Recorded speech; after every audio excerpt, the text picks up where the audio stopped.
Good morning, everyone. This is Barnhouse Committee on Commerce and Economic Development. It is Wednesday, March 11th, 2026. Wow. We the 12th today? Mhm. Sure. I said Wednesday and I had the date right for Wednesday. March 12th, 2026 at 10:50 in the morning. So we're back from the break to have more discussions on H650. There's a new draft. 3.1. Council. Morning. So, Rick Sagal with the Office of Legislative Counsel, draft 3.1 of H650. And this is the educational technology provider product bill. It's been a couple of weeks since we walked through it. So there's a few changes that I've highlighted, but I actually kind of want to give you all the overview of the bill, just so we're all on the same page, because there was some confusion yesterday with 733, the franchise bill, including some of the ed tech stuff. But the decision has been to keep them separate. So H650 will just be about ed tech and ed tech registration. 733, which I think I'm talking about next, is just for the franchise registration. So keep that in mind, make it easier to understand that way. So the bill starts out with again, kind of a tech correction, but it is substantive. I want to make sure you all understand. This is in Chapter 62, the protection of personal information, where the data brokers, kids code, all those are in Chapter 62.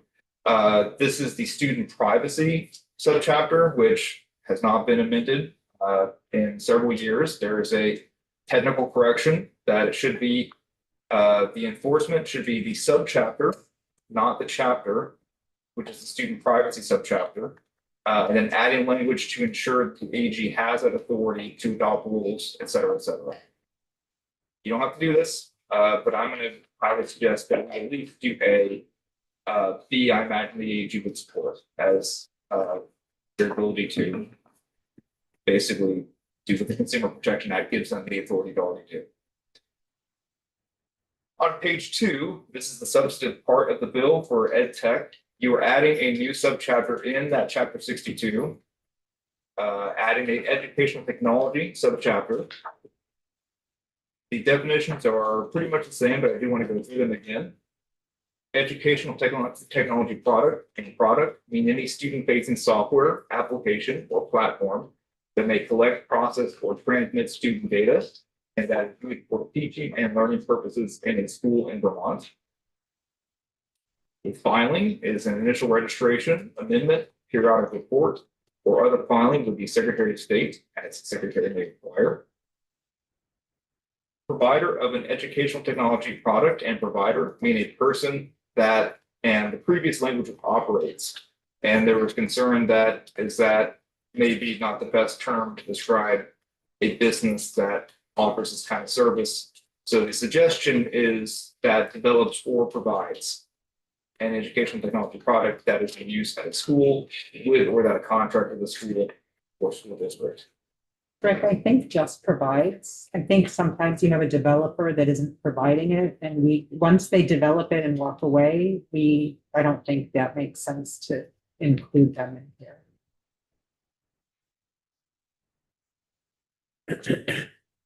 So that's how we look.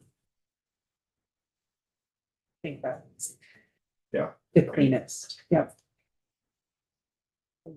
Sure. Okay, a school is a public school or an independent school approved pursuant to 16 VSA 166. Mandatory data reporting. So in addition to all the requirements of a person that registers with the Secretary of State pursuant to state law, and I have that broad because a person can register as an LLC, they can be a corporation, they can be a foreign entity. So you want to make sure that we're not removing any of the previous requirements of a person that registers to do business. But they also, if they are a provider of an educational technology product, they shall, at the time of a filing, provide the following: the name and primary physical email and internet addresses of the person, a link to the most recent version of the privacy policy and terms and conditions of each product in use. David, do we need, thanks, David. what David had said before Mhm. about using link. They'd rather use URL? URL. So this would be them providing the link. This wouldn't be the secretary Okay, publishing. I think David's comments is that he does not want to be responsible for maintaining an active link that works. In this case, you could use URL, but in this so case, they're, it's, yeah, but I'm just wondering if this is information that's open to the public. And if there's a link and they hit it and if the link is dead, then. So, so putting should- URL wouldn't change that. It still could be a broken URL, right? It could lead to. yeah, but page. then does that provide the same issue that David had with? I don't think so because it's different. This is that the provider must give this. Okay. The other bill is the secretary must provide this to the people. So Okay, again, happy to switch it, but I don't think it matters. It's- Yeah. okay, So number 3, the name of each school or school district in which the provider is operating. So this, I didn't catch this one. But maybe operating works here. It's a different context in which the provider is operating pursuant to a contract.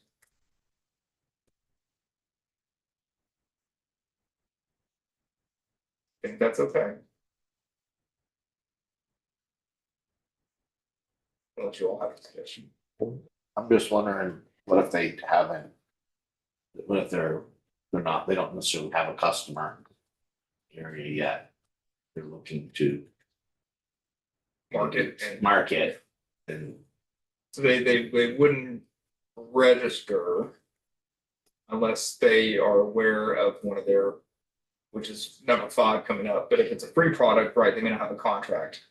So in that aspect, they would still need to register because they would know, like, oh, our software is being used in Burlington or some town in Vermont, so they would need to register. But a company looking to operate here that only offers a contract software would not have to register until they actually are operating. If that makes sense. that makes sense.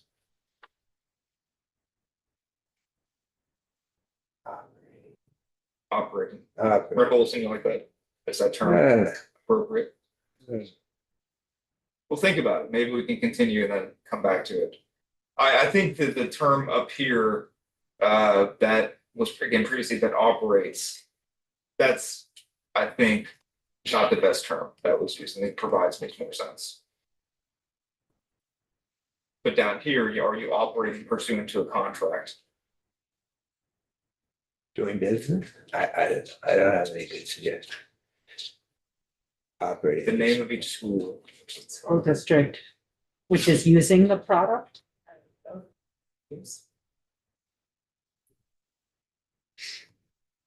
Right, following the name of each school in which Product is in use.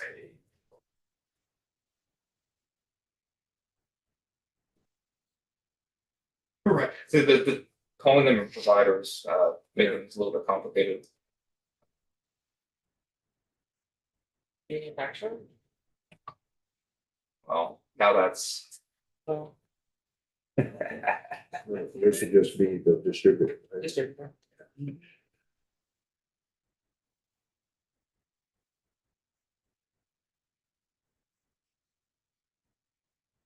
Well, it's I don't think it's It's incorrect. not a huge thing. It's not, it just seems It could be funny, funny, but you can think about it.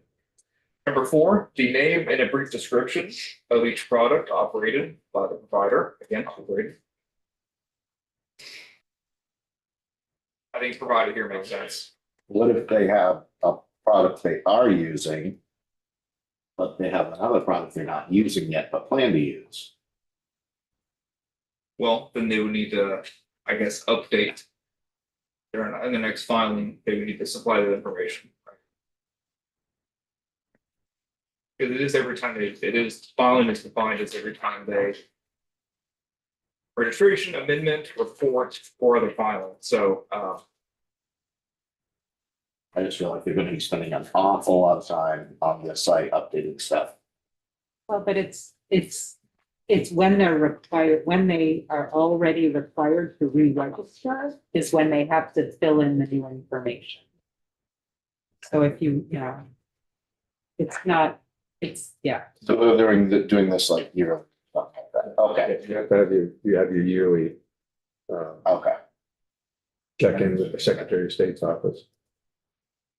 I would suggest this operator be turned to provide the name and the brief description of each product provided by the provider. Again, I know it's kind of confusing, but I would suggest that makes more sense there. Number 5, which products? You generally avoid contractions, each of the provider's products. We don't use contractions. Okay. Yeah. Number 5, which products are known by the provider to be in use in any school or school university? And number 6, an attestation that each product being used in the school meets the standards set forth in subchapter 6, which is the Vermont Age Appropriate Design Code, and all state privacy laws, including the federal Children's Online Privacy Protection. So if you were to pass a data privacy bill, it would lump that in because you're citing all state privacy laws, which can change as the years. Okay, and by the way, the previous version had penalties. You may remember kind of like the data brokers were, they didn't register, they'd be fined however many dollars per day. That is no longer in this bill. This is just, and I think based on the Secretary of State's testimony, at least, they want to keep it fairly simple to begin with. Okay. Section 2 is the AOE study on EdTech. So the task, the AOE shall, in consultation with the Secretary of State, review all educational technology products provider registrations pursuant to, I need to update this, that's from the old version of the bill, so I will fix that. 2, in consultation with schools, create a list of educational technology products in use across the state. 3, In consultation with schools, does that mean that schools must cooperate with the AOE? well, it's not whenever you use that phrase, it's not really requiring the schools to do it. They it's kind of help them as much as you can, but there's not really a strict requirement here what schools have to provide. So if you want to strengthen the language, I'm happy to.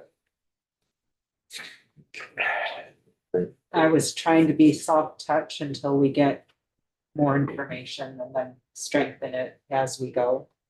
But this is a starting. Is the concern that schools will not cooperate? They would. Okay. It's possible. Of course, an AOE would come back and say we did not get cooperation, and then you all would, not be happy with that. 3, cross-reference that information in 1 and 2 to determine the names of any unregistered educational technology providers operating in the state.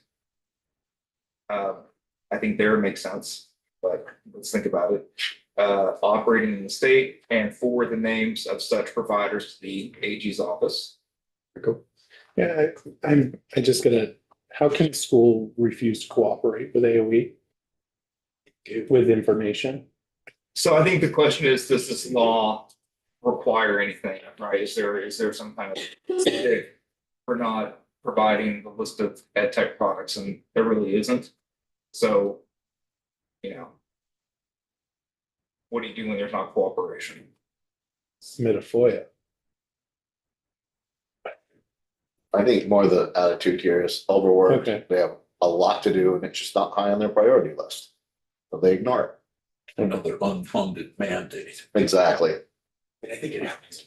I think it is not a lot, but I think that's part of the challenge of getting information. It's just no one knows where to find it. Something we reach out to the people, we didn't hear back, so I don't know. That's just the echo chamber. So I'm wondering about, again, I apologize, it's crossover week, right? I'm wondering, for the names of said providers of the AG. You know, the purpose of that, because we're no longer having penalties for the failure to register. So would there need to be the AG's involvement? What is this? I guess So- we can ask David, but what does Secretary of State's office do when they find out business is operating in the state and they haven't registered? Right, so at the very least, you might want to change this to the Secretary of State. And I don't know, they have their own mechanisms, I suppose. David will be involved. Back to the in consultation with schools. I have a question about this, the word use. Is that just, are we imagining it's like a list of the name of technology product? Or are we also like tracking how often it is used? I'm wondering if that would be like kind of a approach, I say that, these two sides of it. So the bill would just require the list if you want to have that be part of the study. Is not just which ones are being used, but how long, to what extent. You'd want to add language that would require that information.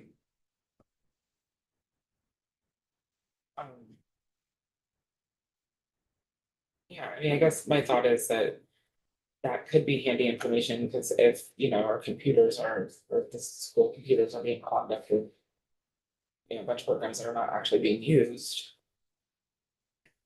You know, save some memory and some these days. Yeah, so that you're trying to capture ones that may be dormant. Yeah, yeah. Or, and also on the other side of it, are we finding ones that are actually like really good, and maybe other districts would be interested in using them? And I think just capturing the name doesn't really give you that depth of information. So we're in consumer protection mode, right? And the agency has plans to figure out the best ed tech for various curriculum and things like that. But in the consumer protection area, not even knowing what is being used in the state, it's really hard to make sure that the protections are there at all. And so we're in that weird zone, right, where so we've been trying to walk that line. So 100% understand, and maybe we'll hear from the agency on, you know, how this will or won't help them to get to their end goal, and just keeping that consumer protection perspective will help us get there. Because again, you know, this is one of those, we don't know the ecosystem. And so to get there with a heavy hand felt like we were asking too much of these partners. And so what is that right amount? I don't know the answer. Do you have a sense of what they are like what the districts are tracking internally? So it's super inconsistent across the state. There are some districts that are right on this and have contracts and are very clear, and there are other districts that have very little information on what each class is using. We've heard from the districts who have a good handle. Just follow up on that. That was what struck me by some of the testimony from, we heard testimony from some folks who were really on top of it. But it also struck me that they were all doing stuff on their own, and the sort of question, well, you know, is that the most efficient way to do it? I don't know how that fits into the study issue.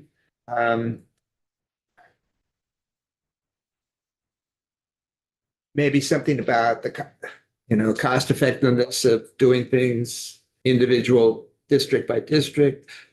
I'm not sure how to capture that in the study.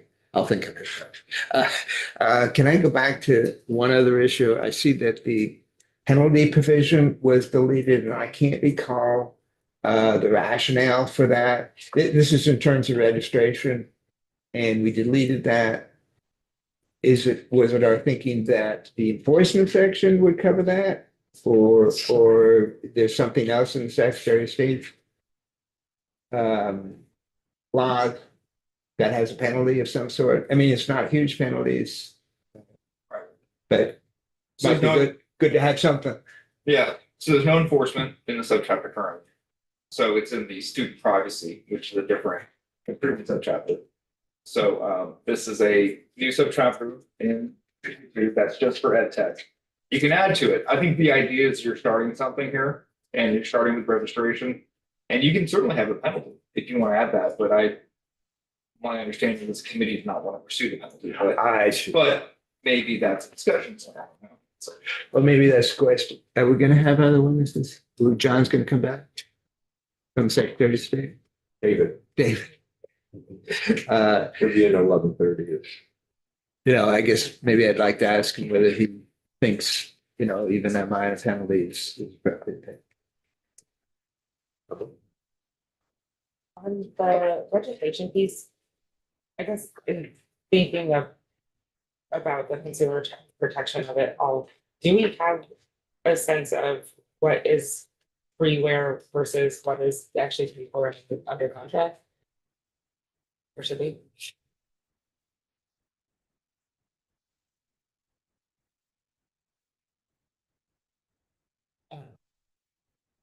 Well, so I think that was one of the next items, right? What's being used without a contract? Is that So so we're on 2, 3 cross-reference.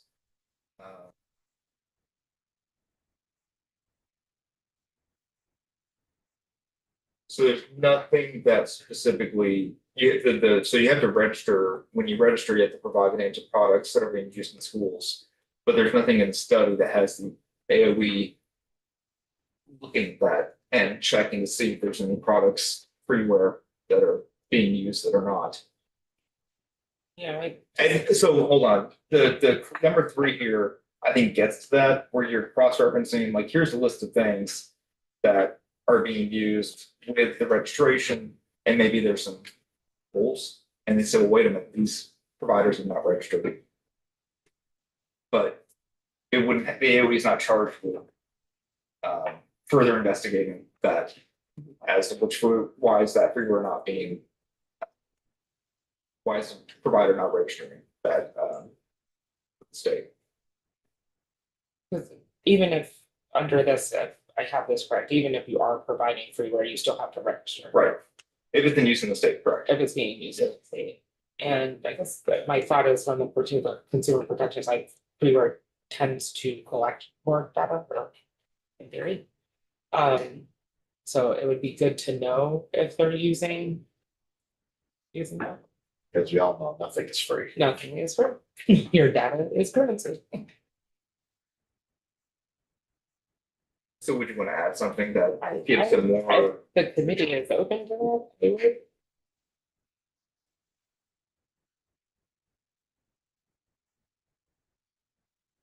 I think it's worth looking into. I'm not exactly sure how to approach it. Yeah. So you want AOE to review the products that are not with basically freeware, products without a contract. And determine if they are more harmful, like what's the goal? I mean, I feel like, the freeware products, like we just said, nothing is free. And I personally believe that freeware products should be under much stricter scrutiny. Because you gotta ask yourself, how are they making money? And that's kind of my perspective on it. You all can add from there. That's my thought, so I'm wondering if it needs to be in the registration, actually, because they need to have something to reference. So what we're trying to do is get a list of what ed tech is being used in the state, Mhm. free or paid for. Right. Right? And this is designed to get us that list. And then the question is, what happens with that list, right? everybody who's got a product now has to attest that they're meeting our laws at a minimum, free or paid. So how do we, and I'm asking because we've been trying to figure this out with this bill the whole time.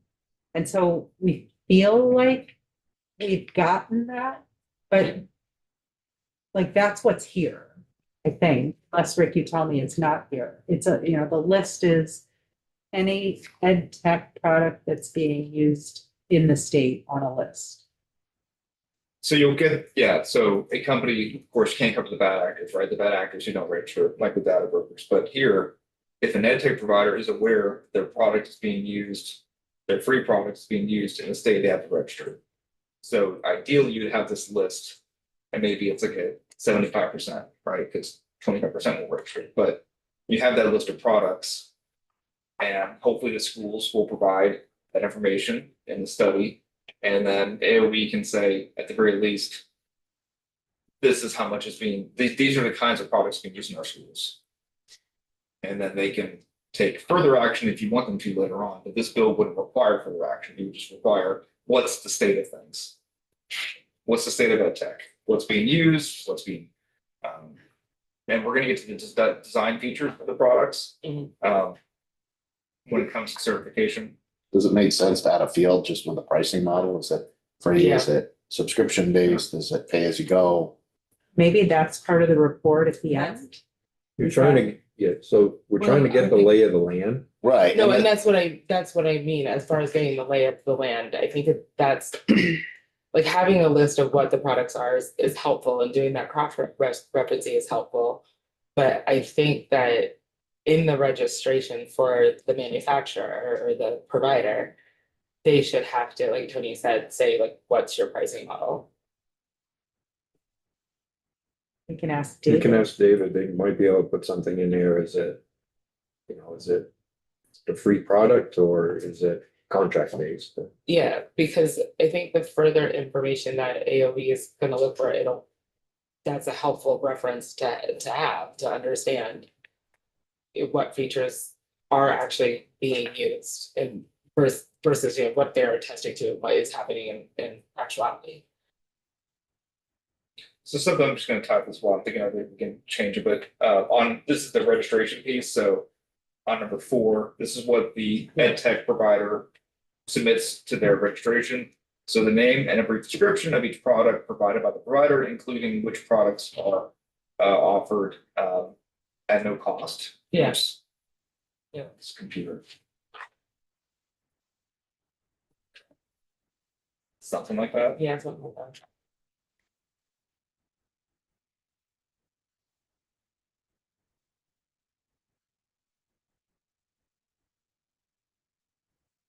David can help you all in.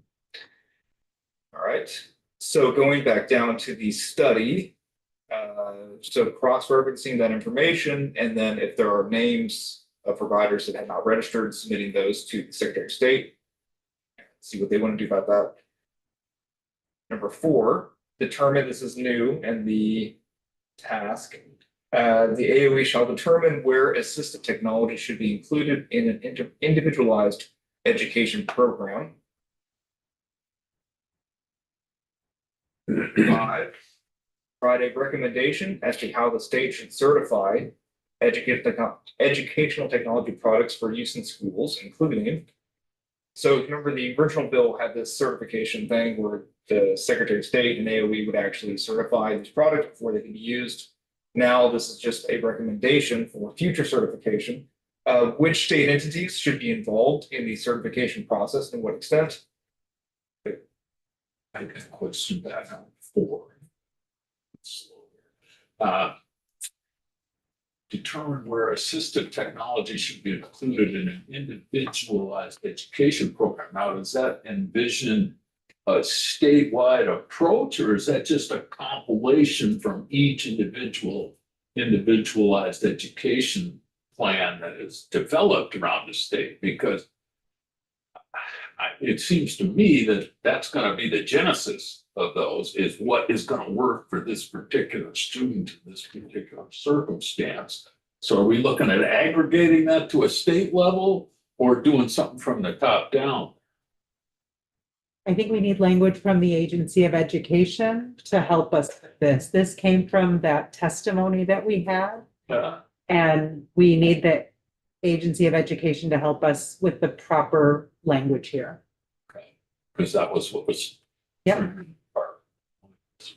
Yep. Thank you. Okay, so back down to the recommendation for certification. B, the criteria to be considered in the certification process, which at the minimum shall include the product's compliance with school curriculum standards. Advantages of using the product compared with non-digital methods. Whether the product was explicitly designed for educational use. Design features of the product, including any geolocation tracking. Use of AI, which we can pause here to discuss that. I think the concern is that that's fairly broad and maybe we should provide a bit more structure. And the suggestion I had after I drafted this was use of AI and then including chatbots, generative content, and I think automatic grading was the other one I thought about. But this is something we can be flexible on. So I think the idea is that AOE will review how AI is used in the products themselves. So if the product is offering a chatbot feature, that's something that AOE would report back. It's like these products use chatbots or it generates content. Or for teachers, it would use automatic grading. This is a quick look by me. So happy to discuss additions or removals or anything else here.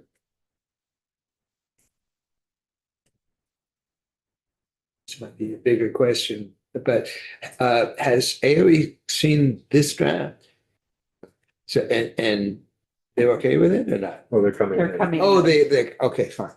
We've had a couple of conversations with Yeah. them, but we need to hear more testimony. Yeah, so I mean, I like the concept, you know, the structure and theory about, you know, a state certification. I worry a little bit, given all the, you know, the back and forth about AOE and what they're capable of doing, the data and all that sort of stuff. They're, So I mean, I'm not saying don't do this, I just, their ed tech program manager is hopefully going to be talking to us today. okay, that'll be fine. Fine. So. Edie, thank you for speaking loudly. Doing my best. I do lean in.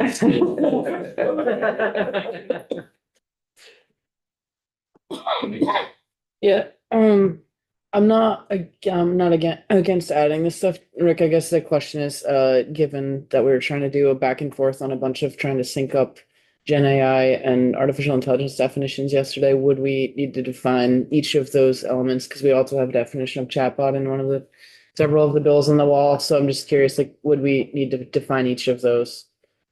You can. It's a study. It's session law. I don't think it's required. Okay. But this is I think it- AOE, Yeah, and it, you know, that's so use of AI. I think is pretty broad. So here Yeah. we are narrowing it a little bit. I think you just want to let them know what you are concerned about. So if these are your concerns, then I think that works. But if your concern is like they need a definition of AI, then you can add it. But I don't know if it makes sense here.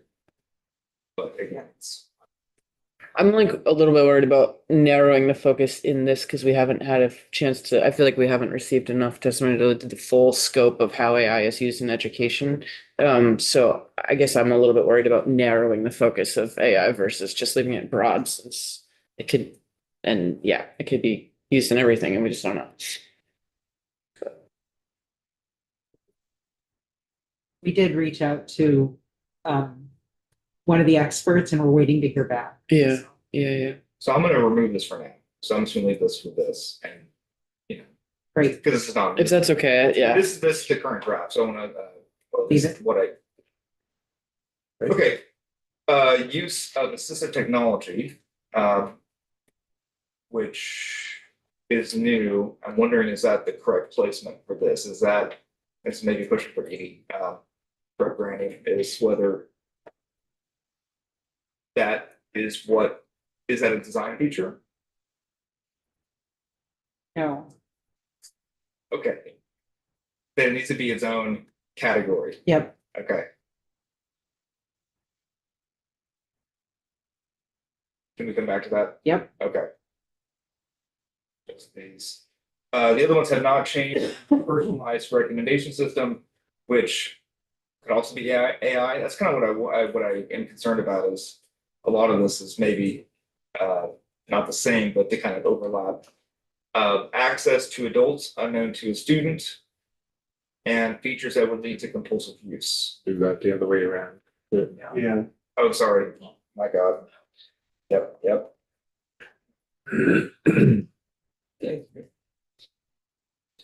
One, two, three, four, five, 6.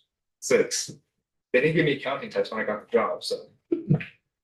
But is it counting or is it It's foreign language? Why we have that? So then you have, this is going back to what the criteria in the certification process shall include. It's 5, the data privacy practices of the provider of the product. Pretty broad, again. C, the timeline needed to establish and implement the certification process. And whether any third-party services, including Internet Safety Lab, should be utilized to assist in certification. So that would allow us to work in consult. Of individual states or other states at large or any other. Education. It wouldn't preclude that. In their recommendation, right? AOE could say they recommend, They could recommend that, Yeah. but the field would, right? so it wouldn't be an outlier, as I've read. Doesn't. And then provide the General Assembly with any information that's relevant to help ensure that ed tech products are safely and smartly used in Vermont schools. But can we go back Yep. to see on the timeline? Can we put something in there that the timeline, but we also would need to know what the cost would be associated to provide the certification during the process?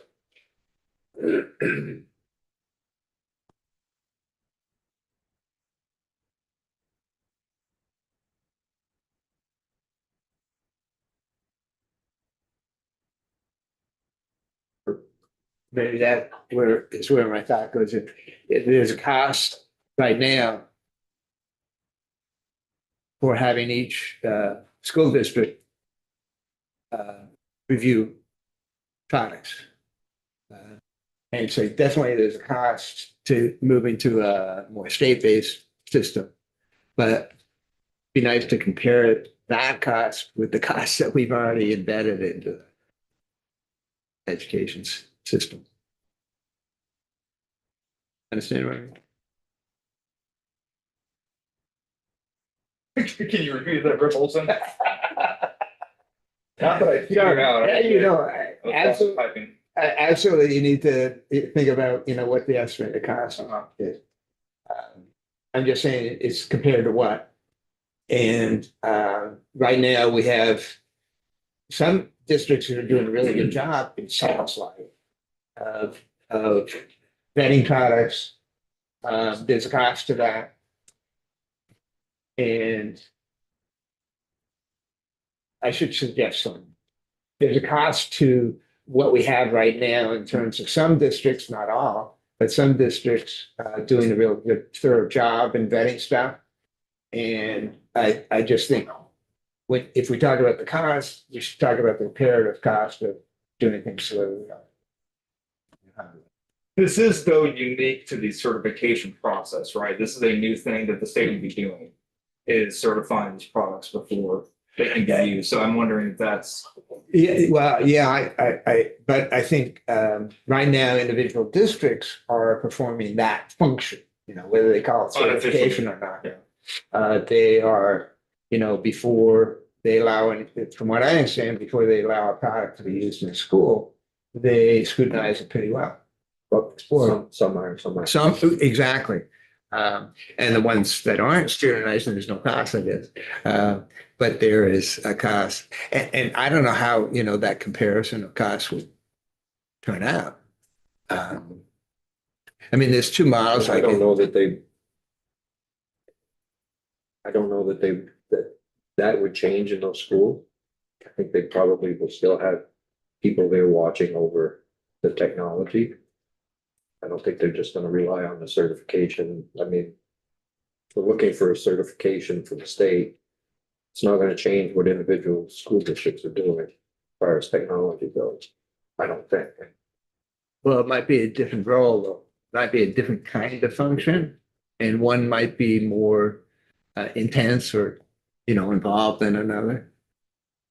I mean, they're just two different models of trying to figure that out. I'll stop. Maybe there's something. A potential estimated cost. Cost of savings. Oh, I see. Okay.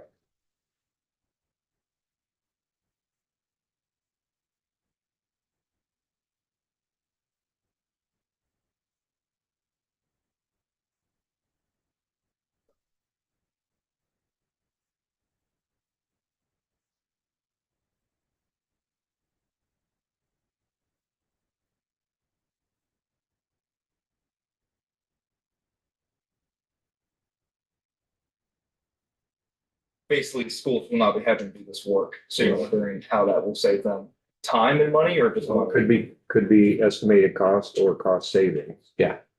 It could go either way, right? So you went back and see? Or just keep it as a separate. Well, I think and see what we're saying is. The estimated cost to establish a certification Right. project.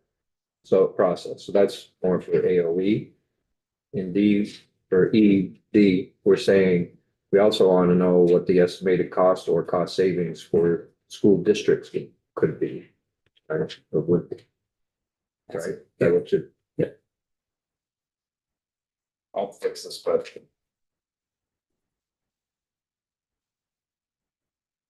Something like that. yeah.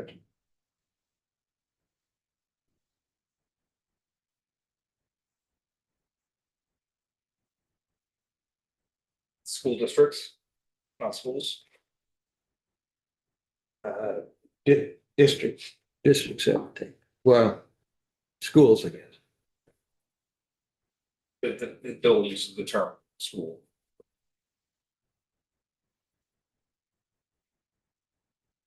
I think the actual cost, like the district, but. Okay, and then the other change in the report is adding the House and Senate committees on education in addition to the economic development committees. The report will be due on or before November 15th of 2027. And the effective date would be the same, July 1, 2026.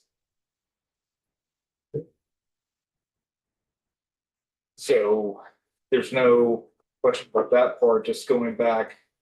If there's been any more thoughts, and I can let it sit, the operates versus provides, if there's been any more thoughts about that. I'm happy to move on and let you all. Good.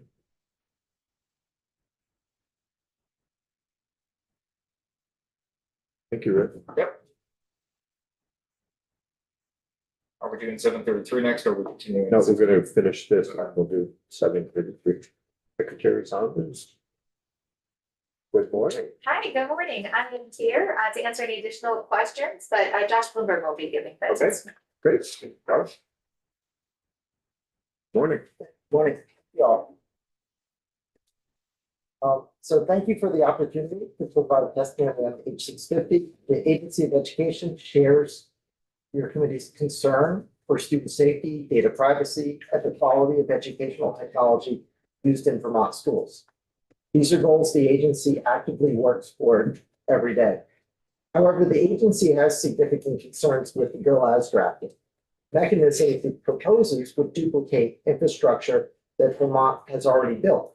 It places authority in agencies without the relevant expertise, creating operational barriers for schools. The agency offers the opportunity to work with the legislature on targeted approaches that achieve the bill's goals through more effective means. As this committee considers the legislation that would fundamentally reshape how educational technology is selected and used in the Vermont classrooms, it's important to recognize that teachers and principals are making daily professional judgments about how learning is happening in their classroom. It's the agency's responsibility to ensure that district selected and adopted curriculum and educational technology are aligned with the Vermont educational quality standards and evidence-based practices. The agency is now at work on a process to lead the review and vetting process within supervisory units and districts based on those state standards. It's a partnership, and that partnership promotes common understanding and appreciation for the role of technology in the instructional process and encourages a collaboration between the state, local educators, and local voice.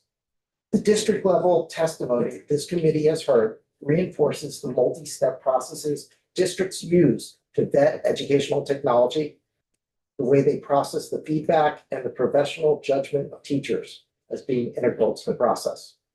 At a statewide level, we currently vet technology for safety, security, and privacy through an existing infrastructure. The effectiveness of the technology tool can't be evaluated in the abstract.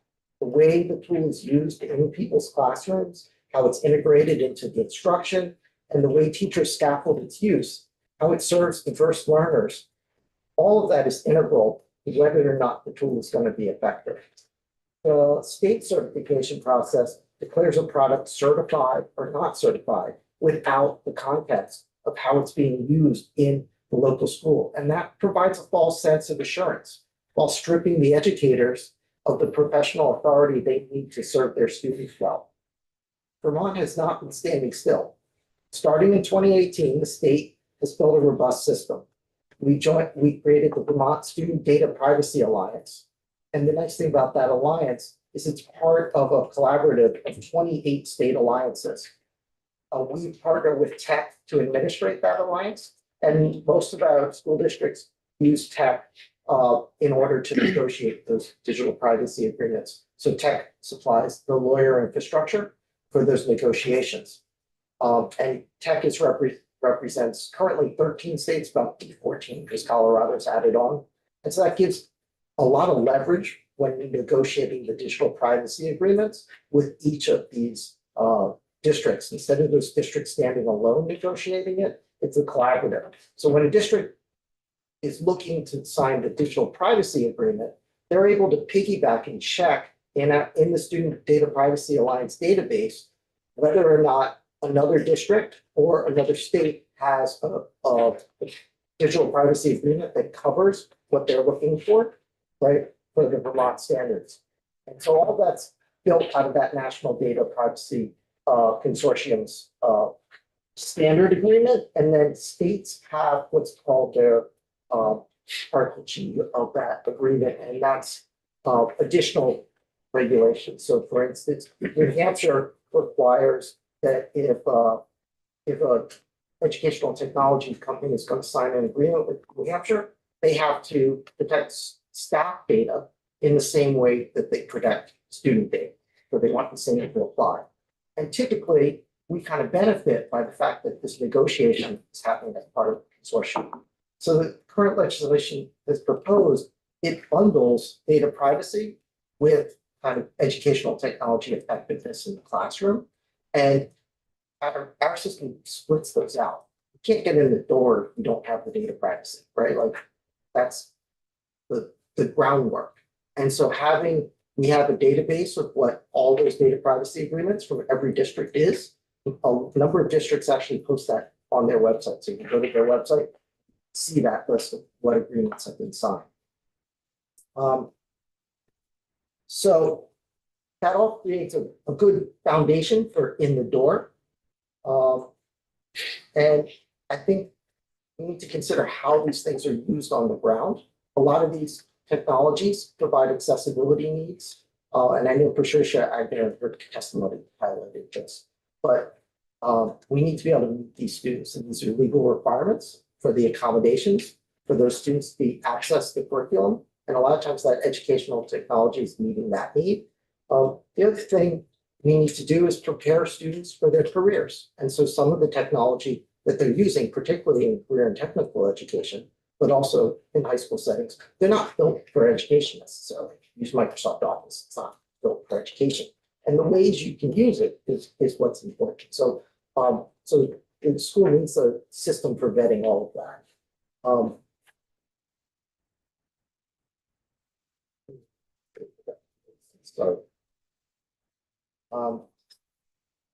So in terms of what the agency's been doing on the educational technology side, I think curriculum, educational technology, the lines between these things can sometimes be blurred, right? Some of the curriculum comes with a platform that it goes with. And when Act 39 was passed around reading, Act 139 emphasized the need for evidence-based literacy instruction. So in response, the AOE reviewed literacy screeners. If you see these screeners that would test students to see where they're at with literacy ability. And in K3, we collect information from every school about how that is going. So that report will come out pretty soon.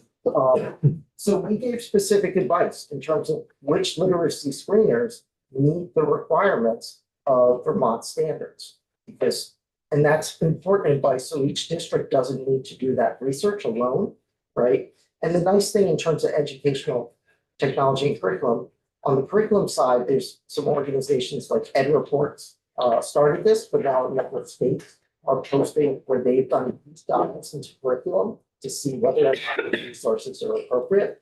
And perhaps that when are they appropriate? Also because they have the same curricular standards that we have in Vermont, because that's what's necessary here. So we're looking to provide a little bit more comprehensive advice, but it's a district decision whether or not they pick that curriculum. And in terms of educational technology, ISTE, which is International Society for Technology and Education, as well as Common Sense Media, have been doing more educational technology reviews. But they tend to review only a subset, right? It's just huge, the breadth. So there's going to be some things that are not vetted by these things that are still very appropriate. And what the schools are going to need to ask is there research that you've conducted on your product in terms of whether it's effective in the classroom? And is the way that we're going to use that product aligned with what we know is good evidence from teaching research that is going to work with our students? And the more we disconnect that at the state level, it's hard to do that in terms of how it's going to play out in an individual district. So thank you for your time. I'm happy to answer questions as well. I hope this testimony made it over. Okay. Thanks very much. Yeah. You sound very, very knowledgeable about it. I appreciate that. You know, you look at any legislation, you think, well, what's the problem that we're trying to solve? And from the testimony that I was hearing, I sort of focused on two different areas. And one is that it seemed like some districts were doing a super job. And they did mention the consortium, you know, as sort of a basis for their being able to do that work. But my also sense was that there were a lot of districts that, you know, weren't doing that. Whether it was cost or inclination, you know, I'm not sure. So the folks that were doing a good job are doing a good job, apparently. And then the districts that, you know, don't devote those resources, you know, they're not getting into some of the issues around what's appropriate and what's not. And the other problem or the issue that I was hearing was that you did have a bunch of different districts that were devoting, you know, seemingly doing a pretty good job at devoting a bunch of resources. And so I guess the question in my mind, and it might be ill informed. But the question in my mind was if you wanted to make sure that all the districts were performing that function, is that the most cost effective way of doing it? So those are the two issues, and I was wondering if you could comment on both of them. Yeah, so I think when the pandemic happened, a lot of teachers are reaching towards these tools, right? They needed stuff fast. And that led to differentiation, right? Like different teachers finding different tools quickly. And those districts need to get a handle on that. And a lot of them were doing this, maybe the kind of larger districts who had larger IT departments before COVID. I think almost all of them are now, where they're using systems like a ClassLink or Clever. When the students sign on, it handles the single sign-on authentication. But the other thing it really does is it gives a menu of choices. Like, what are the choice tools that a student at this elementary school are allowed to use? And so it drives people to that, and it drives teachers to those tools also. So really keeping it to that approved list so that people aren't finding tools that the district IT department didn't realize that someone was using. Because in all of these districts, the teachers know they need to ask the IT department, can I use this thing, right? But at state level, we're a bit detached from that, right? Like, we're not gonna know what an individual teacher in a classroom is using. But we actually have some districts that install software to monitor that, and some of the more advanced districts can find that out. Some of the smaller districts have needed to rely on something like the ClassLink or Clever to drive people to those solutions. On the data privacy side, we fund every single district's membership to the Student Data Privacy Alliance, the Vermont version. And we'll have some regular meetings throughout the year where, I'll invite all the tech directors. Lisa Hummel was in my role before, ran the previous one, so I'm new to the role. So this would be my first time on that. But in terms of like, what are the issues we're dealing with in terms of student data privacy, so we can meet with each other and talk about those issues. I think one thing that a lot of districts can do that is going to help them. We have about 40 of the SUs and large district units. So how many do we have with the large version of 52? So 44 out of 52. Yeah, they break down 40 to 54. I don't want to say it, but I apologize. It's in here. One of those two. Are using tech services. So that is the lawyer team through tech. They pay $1 per student, and they have someone they can call and be like, hey, we're looking at this vendor. Is this on your approved list? Can you negotiate with them? Can you navigate this? And tech actually vets all of these. So that's on the privacy side. They're not vetting for educational effectiveness, just for data privacy.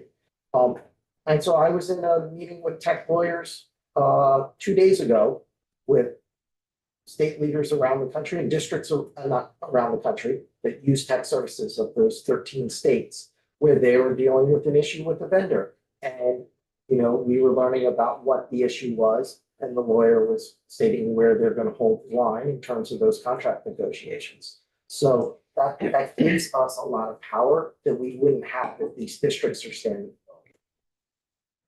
Thank you. The first question I have is, I think the easiest one. I didn't catch your name or your sorry. role in the agency. Just to make that clear. I'd probably jump right in. My name's Josh Blumberg. I'm the Educational Technology Program Manager. And I've been there for coming on 1 year. The issue I wanted to talk about had to do with what felt like sort of saying, well, you may have one product, but it may have many different potential uses Yes. based on the age of the student, the needs of the student, et cetera. Yeah.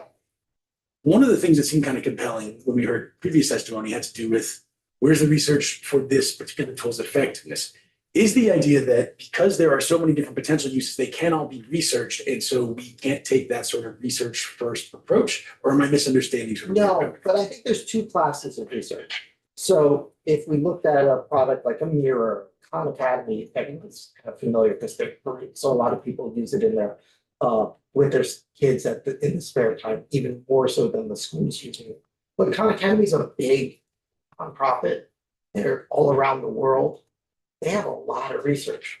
studies that they've run on the effectiveness of that product. And how much time is it effective? How should you break up your classroom? Because you don't want to be doing all your math instruction using that as your tool. That would be detrimental. So what amount actually works well? How do you break the students into small groups? But then if we're using another product that's very similar, that same research applies. And there's a lot of research in terms of best practices in the classroom that you need to apply. So if I'm splitting the group, people into teams, what's the best way to organize report in the classroom? That may not be the research done by that organization, but it also applies. So I think both classes of research need to be looked at. And 'cause one of the elements of the legislation that I thought was good language to me, or made some sense, it had to do with comparing it to the unplugged in status quo of times tables, pencil and paper, what have you. And that is the way in which we all hopefully became functional adults in society. And I'm curious where in your role you see the limits of the universe, you might say. Yeah. And how could you speak a little bit to where you see a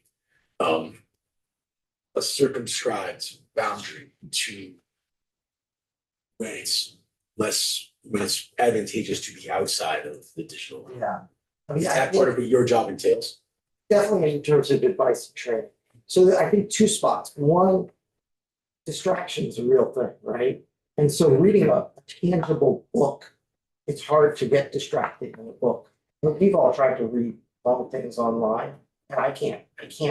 I've tried to get used to ebooks, but I got a limited number of pages I can read on a screen before I'm like, I need to finish version of this, right? And so that's real. And we want students to learn by taking away that distraction, letting them focus. So there's value in books. The other side is there's a cognitive offloading also. In our recent AI guidance, we go deeply into this. We use tools because it makes us efficient, but we're choosing to offload some of our thinking to the tool. So in your case with the calculator, you're choosing, you know how to do the multiplication, but you're able to focus on what you want to focus on because you're letting the calculator do the math. That's the wrong tool for a third grader, right? Like this is the last thing you want a third grader to have is a calculator because they need to memorize that. They need to practice it. There's drilling that needs to happen. So we need to be really aware of what is the purpose of the lesson, and then you backward design, and only then do you figure out, is this tool appropriate or is it getting in the way, right? Like AI work can help people rewrite. I mean, it's an amazing editor, but I would not want that in the way when I'm teaching middle school writing. I want them to learn the craft of writing. So yeah, does that get at it? Yes. Yeah. So thank you so much for being here today. I know we've had a couple of conversations about this and with the agency, and we're trying to stay in our lane of consumer protection and using the business registry to know, right? I'm going to back up. Sorry, I'm not at 100%. Hence the math. Yes. So we have a dozen districts that are not members of the consortium. No, So they're all members of the Student Data Privacy Alliance. And any of those members, they can simply go, every tech director has to log into the website. And if any other district in Vermont or state in that network where they have a similar agreement, because we'll have specifics on Vermont that would, so we can piggyback on like a New York agreement or New Hampshire agreement. So they can quickly set those up with a vendor. So if it was a new vendor, they haven't set up an agreement before, then it's on that district to negotiate. Now but you said there are 40 of the 52, yeah, and I actually have a number. in here. which means that there are a dozen that are not participating. Correct. Okay, Valid. Yeah. okay, so that, Way so, we count.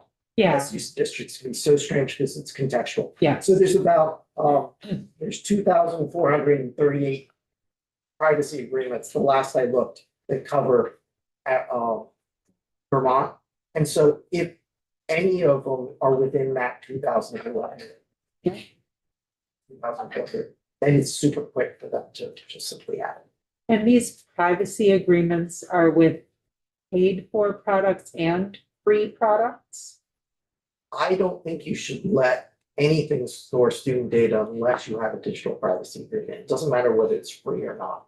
So for instance, Khan Academy is free, right? But you shouldn't have it store your students' data unless you have a privacy agreement.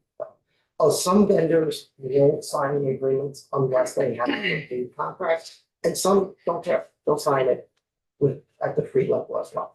Yeah. So we agree with you. We don't think that student data should be out in the universe without a privacy agreement. And what we're trying to do is set up a system that ensures that.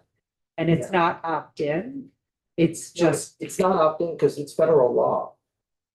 Like it's federal law requires what you're effectively doing. You can't give student data to anyone who's not authorized. So, you know, the janitor in the school can't have access to this, you know, private data on the student. It's who's relevant. And so that part of that privacy agreement is you're trusting that vendor with something that would violate federal law if you don't set that up. So that's part of that agreement. I'm gonna defer to Rep Priestley and then I'm gonna come back Okay. after, because I saw. I have three questions. I guess so. I guess the first question, statement, which is also a question, is like in leading the Data Privacy Act type stuff. I had become aware of a software vendor that was operating in Vermont that is based in the European Union, and it was a great example for me to be able to talk to a software company that is providing services to Vermont, that is based elsewhere, that is then, you know, supportive of strong data privacy because they have to do it in the EU. So that software vendor told me that they had active agreements, contracts with 5 schools before a school told them that there was a Vermont State Information Practice, like student practices like acts that they were supposed to be complying for. They showed me they showed me, in that case, sent me the agreement that they had been sent by that one school that was actually adhering to the law. So I guess my first question is like, how often does that happen? How do you track that? And like, who else has visibility into that if we don't have some kind of registry? So signing a digital privacy agreement that isn't conforming with what the Vermont Data Privacy Alliance's agreement is, so there's a standard template, right, that's set up. But they could have a privacy agreement that still technically conforms with purpose. So not saying that. Yeah, I'm asking about state law. Yeah. I'm asking about state law, not federal though. Yeah. It is a federal law. It's not, I don't believe it's state law. I believe we're talking federal law in terms of FERPA to have that digital privacy agreement. I thought Vermont had its own student information practices, like student data law. That they had to go through a vendor, which is actually like a Massachusetts vendor, which was interesting to me and additionally, but. Yeah, I didn't. Okay. Know that. Okay. Based in Massachusetts is Tech, which is a nonprofit, and that's who these both us as well as 13 other states are using Tech's lawyers as that negotiator. So that might be what you're hearing. But There is a Vermont data. Yeah, that's what I thought there was. Okay. Like, yeah, okay. for students. Yeah. Okay. Yeah.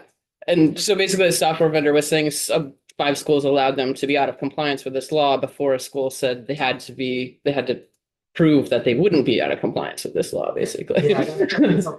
Yeah. So I'm just like, so part of the interesting piece for me from this like registry is that the AG would have better insight into what's going on. I mean, you know, the Secretary of State, AG and AOE hopefully would have like a more consistent list of like who is operating across all of the different schools, especially when it comes to like, I guess in a related way, which is another one of my questions, is we passed the age appropriate design code last year. And if the Secretary of State and the AG like don't have access to a registry that the AOE just like holds and it's, you know, deciding that it's like already covering this amongst itself, but they don't do that, then how effective can the AG be in actually enforcing the age appropriate design code? It feels like it's in everybody's best interest to collectively keep an eye on what's going on. You know, really good practice for these districts is to post on their website all their privacy agreements. I know like Harwood makes this really available. Page on data privacy, and then click, it'll link you to the Vermont Student Data Privacy Association filtered down for Harwoods, and then you see all the DPAs. I think that's a really good place to be. Something that this law prodded me on, like coming forward, is because I was taking on student data privacy this year, like I haven't initially picked it up, but that I really mined that data. So that's how I figured out, okay, there's 44 SUs and districts actively using it, because I was looking for, okay, who signed agreements recently in the database, right? But this also then lets me call up the others and kind of prod them along. What's going on? You know, is it because of lack of knowledge, or is it what's getting in the way of them being able to leverage that system fully? Well, that's the last one. So I guess it's related again to like, I think there's an importance of having in the very least a registry that people are looking at. So I had a parent of a school district loop in the Principals Association and share concerns that their students the teams and the schools are being expected to use GoFan, which actually just has a $1.1 million lawsuit from Cal Privacy for violating FERPA and COPPA. And so that's being used in Vermont. So, but I don't, unless this parent was like very active and paying attention to like, I actually think this is sketchy, and reached out because it was like, they were following our work and saying like, could you look into the, like, to me, it was like, can you look into this? Because I know you're tracking data brokers and you're tracking data privacy. I, as a parent, would like to know more if our school is forcing us to be, our students to be put at risk, and like, and then this all like came out. So again, I guess like, would love your thoughts on that, but it like this also feels like a big case for the state to keep an eye on. And it's where we need to network with each other, because one district will get aware. Pretty good about emailing each other. It's the type of thing that I guess related to that, like it seems like a high burden to ask the school districts, the teachers, all of that to like be the ones keeping track of like this, for like basically disconnectedly forming this type of like talking to each other registry, when there could be the onus on the software providers to register, so there's transparency for everyone, so that is a resource that everyone can look at. Yeah, it is tough though to make sure, as you're hearing examples of someone, right? You're trying to track what's actually happening in a classroom. What we need is systems where we funnel both the students and teachers to those approved tools, right? I don't think. Yeah, we're trying to get transparency, Yeah. I don't think you get that from a statewide, because we have transparency on all the digital privacy, but you go on, you can see the database of them, right? And we can open them up, see when they were signed, when did they expire, but that's not transparency on what's happening on the ground in the classroom. That I think the districts need software tools, and they have been putting those tools in place, like a ClassLink and Clever are used to drive people to them. Something like Go Teacher is being used by districts to actually monitor every single thing being used in the background, so they can track it, and also, you know, so they can see what are the students using, what are the teachers using, and they're using those tools like ClassLink, Clever, and Go Teacher for other reasons than safety, right? You're paying for these services. Are you getting your money's worth? Are people using them? Maybe you're just renewing that contract each year, right? And so they're getting data on that back end, which lets them make a decision. Wait, everyone's been using this last year. Let's push back on those teachers. Do we still need to be paying for the service? So that data is important. But that data is at a district level. So I just want to back up, because I know that you only had, less than 24 hours to even look at the newest version of the bill. What the bill does today, the way it's listed right now, is the Secretary of State will get the information from all of the registered businesses that are providing technical education, technical tech ed, products, and share that with you or someone else in your office, and you can help to make sure that that list is available for schools and you can confirm with schools who's using what. And that's our starting point to understanding, the ecosystem in Vermont.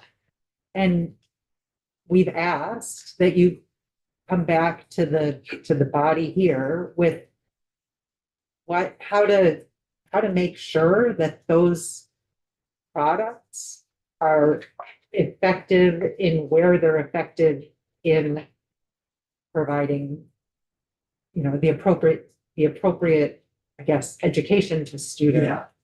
And we were hoping to get more testimony from you on that report back to us. What makes sense and how we can make that work for you and Yeah. for us both. So there's two vehicles and they're just very different vehicles than the approach the legislation takes.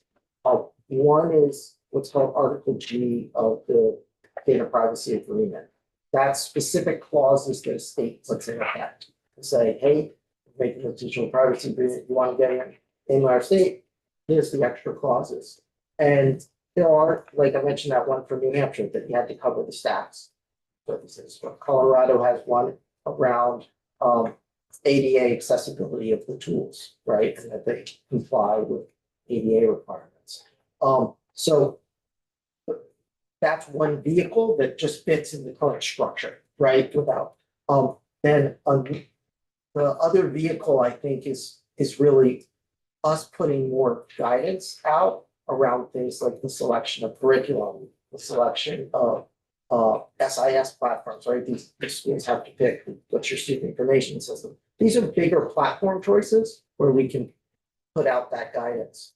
But if a career and technical education teacher is looking for a program for a specific topic, we're not going to have the expertise in the state agency to be able to review all of those to say, is this effective in your classroom for what your syllabus is? Like that's going to be hard to do. Come back to one again on this, but. That's your issue. Yeah. So more questions, go ahead. So did you get a chance to look at that part I of it? did, and I appreciate one, it's lighter weight in terms of some of the owner risks, so Right. for the vendors to register. Yeah. I did have some questions because a lot of these vendors, it's not like they typically do business in Vermont, right? So I don't know if they're used to that process of registering, but that I'm not in that world. Yeah, if they're doing business in Vermont, they're required to register here. That's part of one of our laws, which I wouldn't expect you to know. So Right. that's, And then the other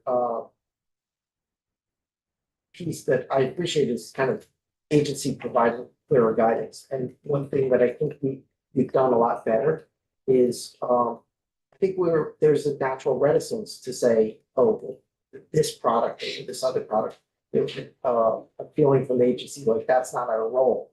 But the truth is it's a tough domain for districts to navigate. There's so much out there that providing that clear guidance has been really helpful. So I think we're doing more of that on the curricular side. And I think the literacy screeners is a recent example of that. And I think we'll need to think about that in terms of which SIS systems are going to work well with the data systems of the state.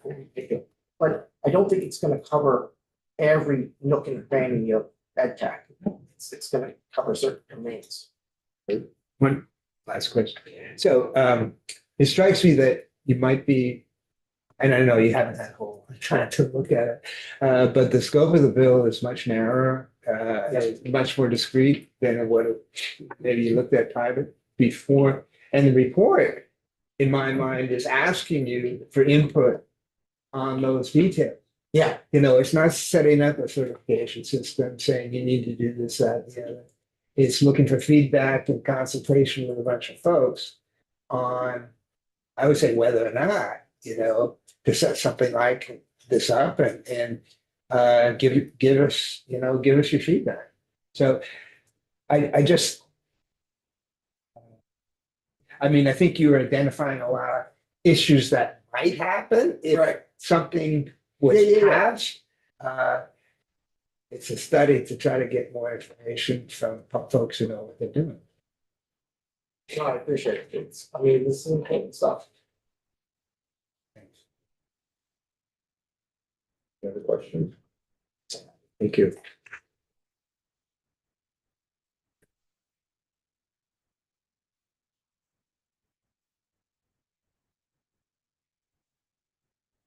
David?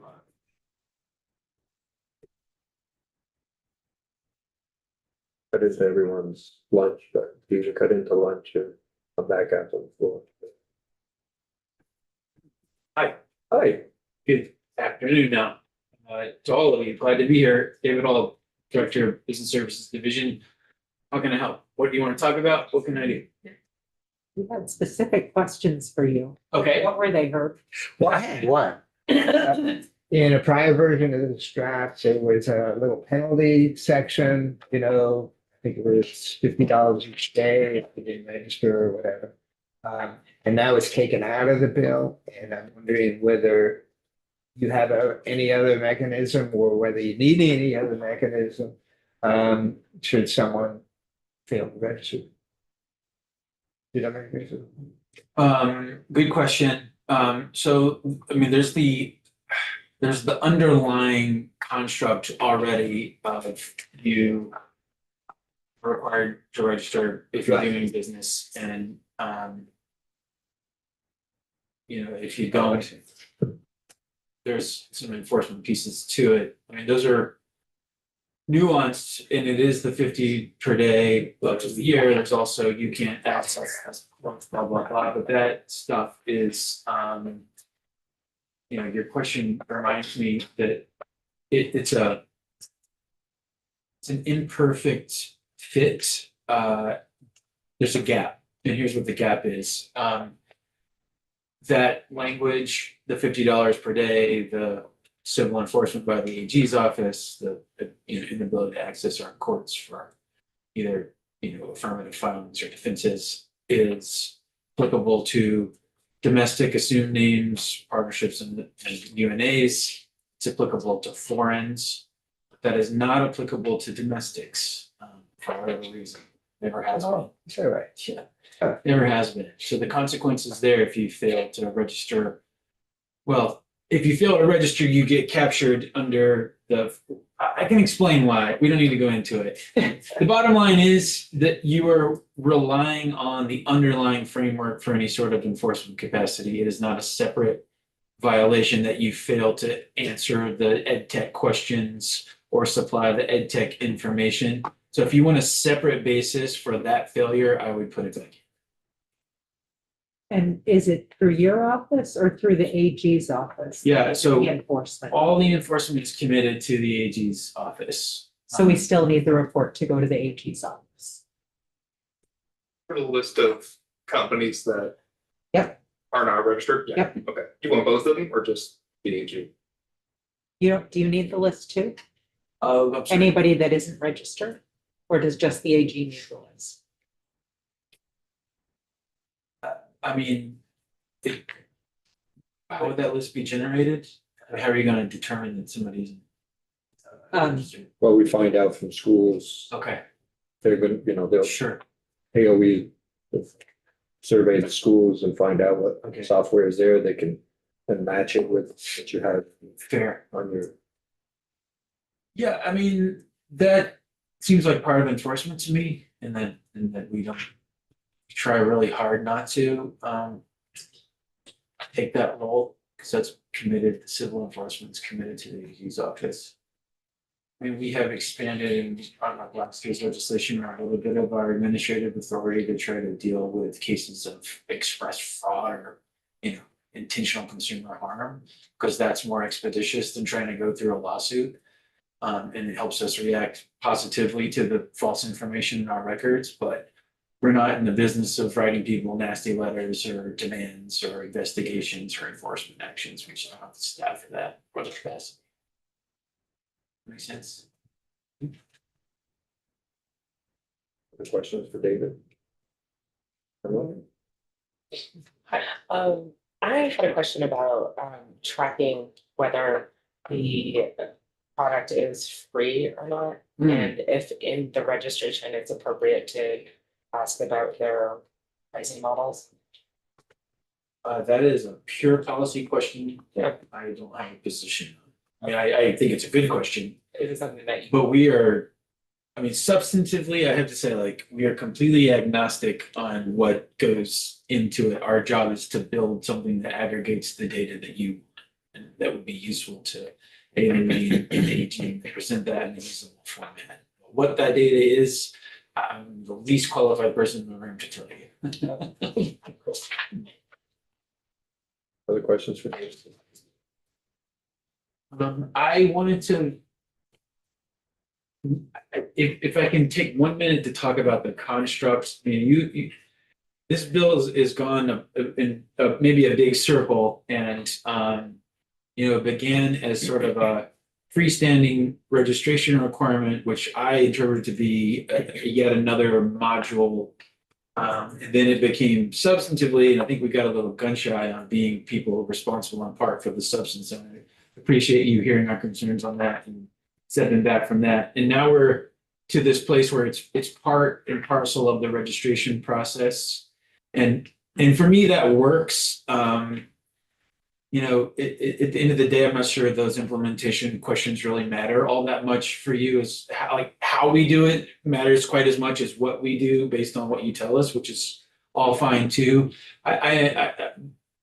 So what I had pitched, and I'm losing track now if it was in 733 testimony or 650 testimony, is that at some point, if we think this is a regular occurrence and there is going to be a universe of additional sector-specific mandatory data and possibly optional other data, then we might want to treat that within our system holistically. And so this is a good construct for that. I think it gets you and us to where we want to be. I think it may be possible that our system could be smart enough to charge additional fees for certain affirmative responses in that additional workflow.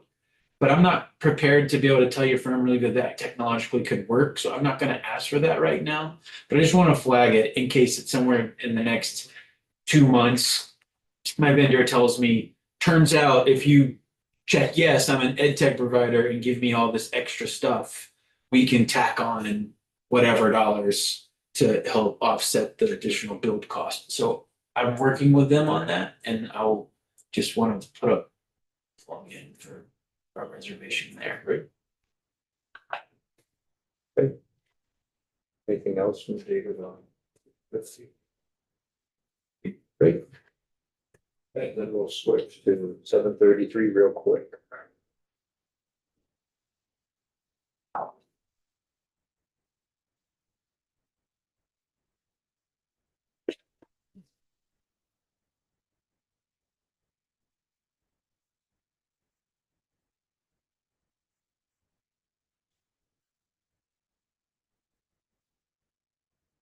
Okay, once again, Rick Sagel with the Office of Legislative Counsel.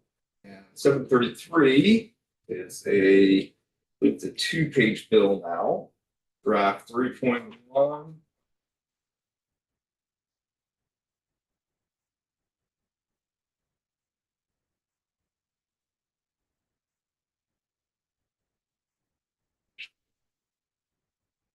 Left the Zoom to save my battery, and now rejoined the Zoom. It's gonna take up a lot of battery, whatever it is.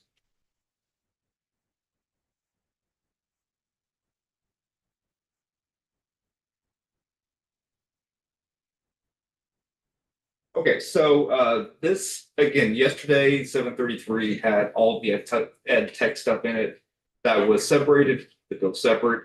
So 733 is once again a bill specific to franchise registrations in the state. It's similar to the ed tech registration bill. You'll see some language that looks similar. They're not getting the right stuff. Working on the Zoom here to pull up. And there's a little technical thing where the link on our website doesn't take you to the right place yet. So we're working on Oh, that, okay. the back end. All right. I got the bill on the screen. Here we go. So, like I did with 650, I'm gonna go through the whole thing, just because there's been some movement in the bill, but the language is mostly the same. So now we're in Title 11. And this is a new section in, Chapter 15, Subchapter 3. This is the franchise designation. So, and I thought David might testify to this, but he didn't. I'm gonna clarify what I'm doing here. The 733 yesterday had the franchise and the ed tech in the same section in Title 11. Once we separated it, I think the thought is that the ed tech stuff will grow into more of a privacy regulation area of law. This could also grow, but this to me, designating yourself as a franchisor or franchisee belongs in Title 11. And maybe you don't care. Maybe I'm just talking for the sake of talking, but this is how my brain works. So I think here you may eventually regulate franchisors more. And that's something that can be addressed later. But for this specific bill, to me, it makes sense in Title 1. Okay. So franchise designation, as used in this section, a filing means an initial registration, amendment, periodic report, or other filing with the Secretary of State as the Secretary may require. Franchisee and franchisor have the same meanings as in federal law. In addition to all the requirements of a person registering with the Secretary of State pursuant to state law, a person doing business in the state as a franchisor or franchisee shall, at the time of the filing, indicate that the person is operating as a franchisor or franchisee. 2, and provide the name of the franchisor if the person is operating as a franchisee. The effective date would be Jan 1, 2027 to allow, maybe we should talk about that for 650, to allow for the Secretary's office to update their system. And then updating the title of the bill to reflect the narrowing of the bill to just designating a franchise relationship. So that's 733, draft 3.1. Question? I think you're right. David? Yeah, Rich, so what they have to file to franchise shall at time found indicate the person, then B, the name of the franchisor. If the person is operating as a franchisee. Would in some cases the filing be made by the franchisor? So they would probably both register, right? Franchisor would register as maybe a. Oh, so that's why you don't need the name of the franchisee? Is that why? Does that mean? If you're a franchisor, you might just be McDonald's or Right. Subway or something. So your franchisees would have that name, right? Theoretically. Well, they won't. Because they're not allowed to use, I don't believe they're allowed to use the name of franchisor in their business. Mhm. So there would be like Michael Marcotte LLC, Mhm. but I'm running a Subway. So it's not in my business registration. But the franchisor is the large entity, right? That Yeah. franchises out its Yeah. business to others. So I think what we're at. Yeah. Or I think. Okay, I get it. Yeah, as franchisee. Yeah, I get it. Will have to divulge the name of the franchisor. Just because of the filing. They're right in the file. Yeah. But it's not part of their registered business name. Because you wouldn't, I mean, register as anything if you're operating a franchise. It's not part of your business name, nobody would know that you're a franchisee. You could add the branded name if you want to be more specific in that, number 2. The branded name of the franchisor, if that's what you want.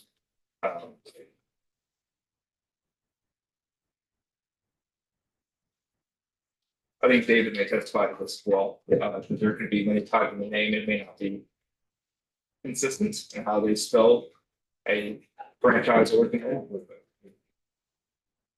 I think the point is that you can pull up some of records.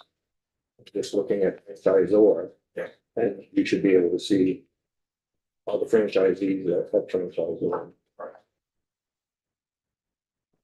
Okay. David? Okay. David Hall, manager of business services division.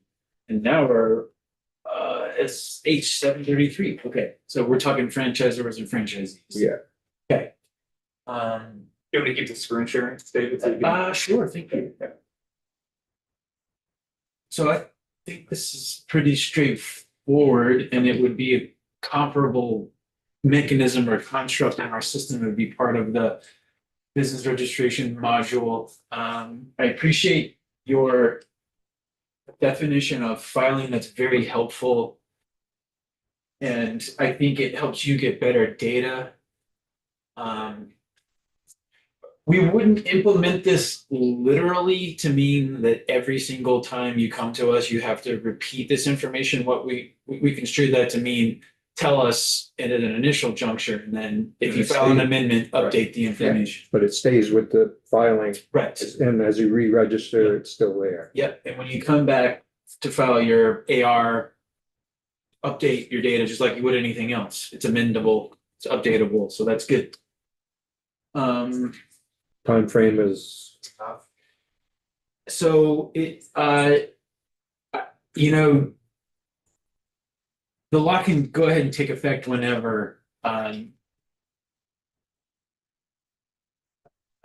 think January 1st implementation would make logical sense, and pretty sure I'm feeling really confident we can do that. You know, January 1st always makes me nervous just because that's when the AR season opens. We get about 55,000 filings literally in 3 months. But I think that's manageable. Okay. I had submitted some written testimony about 3 points. And one has already been tackled. The second one is really, I think the point I made was about the sort of the integrity of your data. And it just a flag that it's going to be inevitable that when they enter the franchisor information, it might not be consistent. I think what we would probably try to do would be that you would search for a registered business that's a franchisor. And if it's there, McDonald's Inc. is there, then you would select that one, and that would give you consistent data. Yep. But it's possible that they're not there, or that they want to do it a different way, and then they're going to enter it as, you know, McDonald's Incorporated, the McDonald's Corporation. I don't know. So, you know, just to flag it, it might not be uniform, but just given the vagaries of how people respond. I flagged that, you know, obviously there's a cost associated with doing this work. Right now, we're not asking for an appropriation.